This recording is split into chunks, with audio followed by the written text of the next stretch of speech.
geçiyor. Karpuz olmuş. Karpuz değil Hivaga, kavuz olmuş, kavuz. Ma tamam karpuz olmuş. Söyle fitil kullansın ha.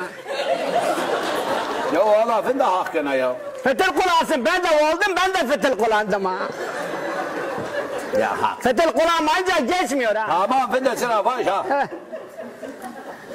Hale, niye verdin o kasayı fikir namussuz ya? Ya sıma bir verdin doktor, yılaz diyenizi, derjen diyenizi, fitil diyenizi.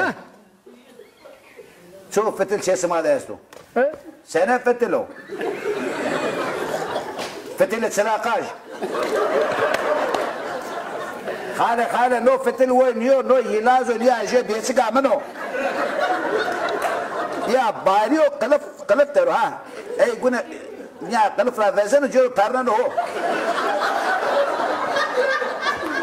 Bravo bilmiyor ya. Ya afekere koydan sonra fitil nedir? Ve ne bilir senin bir çıkın nedir ya?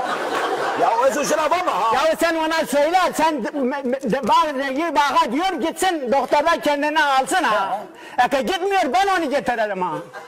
Alsın o yapamaz ha. Ben giderim koyarım ha. Kendi kimin neden koydum ha? Ya bir Hivaga hakkına ne sokutu bana göğsü